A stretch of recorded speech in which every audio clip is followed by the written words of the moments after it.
Welcome to day 2 of Copenhagen 2014. We are here in the press center in front of the lovely Join Us logo. I am your host of Xtratime, Liam Clark. Joining me today is my fellow countryman and my colleague from ESCXTRA, Ryan Wilson. Hello, hello. And we also have Thomas Borg from ESC Nation. It's not his site though, it's not his site. Just to make that clear. So, day 2 in the press center. How do you feel? Let's go to Ryan. It's been a long day, I guess. The performances were all really good today. So yeah, had fun. And how's the vibe going in here? How's the press room feel? Well, I mean, I think the vibe is going really well. Like press room has been great. There's free coffee, which is the only important thing that I need to know about. Free fruit. So, but yeah, vibe. In regards to songs, yeah, everybody's got their little love-hate relationship with some of them, but... Well, let's talk about a love. You, today, highlight. Tell me. Poland. I'm sorry, but that is just my guilty pleasure of this year. Obviously, Malta. I love it. That I've heard that from the betting sites. As soon as it was on, there's been a lot of sites that the odds have been going down for them because it was mostly 100 to 1 in most of them now. But Poland is just. I mean, you can't make it any better than what it is. So let's elaborate. What do you like about Poland's song? Everything. It is the campest thing that you've ever seen. So, twirling Slavic girls, people washing their clothes on stage, erotic butter churning. I mean, what else could you have? So you're a bit of a fan of the erotic butter churn? Extreme fan of erotic butter churning. Watch out for that on ESC Nation. Ryan, same question. Highlight. And unfortunately, I think I'm going to have to provide the same answer. I think Poland was definitely a highlight. I mean, it's exactly as you would have imagined. It's exactly like the video. They've done a really good job with the stage. It's sort of in a Polish red or whatever you want to call it, but you know, it looks really good. And her singing was pretty good. She looked a bit nervous on the first time round, but I think, you know, like everyone does, and that'll come with time or whatever. And the other would also be Malta for me. I think the song's really come into its own on the stage, and yeah, I think it will do better than what people will think.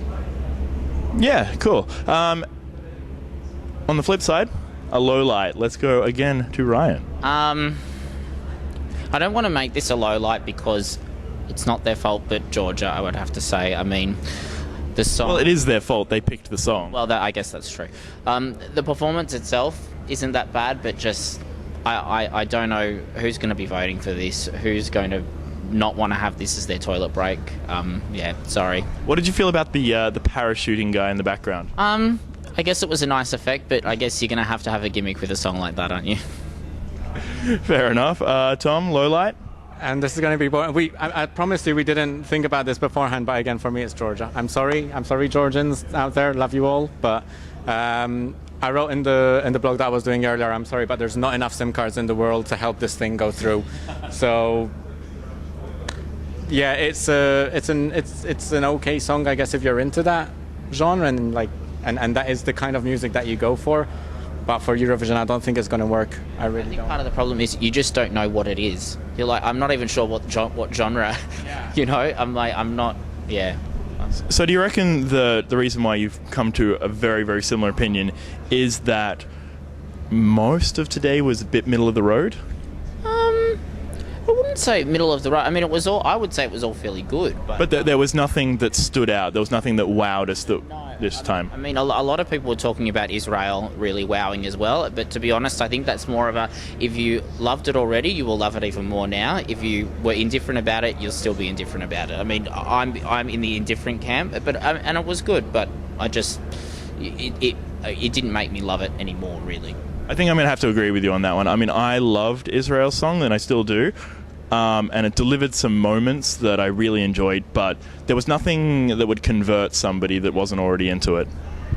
Yeah, I'd agree. I mean, I probably wouldn't say it so much that there were middle-of-the-road songs. It's just, I think they are quite a bit, in a sense, they're kind of polarizing. So, like we were saying earlier, it's like either you've already loved it or you've already hated it. Like, for me, the songs that we've seen today, again, there's nothing really that grew on me in the sense of if I didn't like it, nothing that I liked now. It's more either I disliked it before and now I just hate it, or I already liked it and now it's just proven that I liked it. So I was going to say, I think Malta would probably be the only one that could maybe make you like it if you didn't like it before. One other one I think though was Norway. I think it was a bit better than what most people expected, because his performance, if you saw MGP, was a little bit off at times, but you know, he did really well. Didn't appear to be terribly nervous or anything like that, and the performance, you know, came through really well. I mean, it'll still be a question of, you know, whether or not the song gets there with the public, but like it is with all of them. But you know, especially seeing that's one of the ones that's, you know, a favourite from that semi, it'll be interesting to see what happens Tomorrow, the rest of semi-final 2. Who are you looking forward to?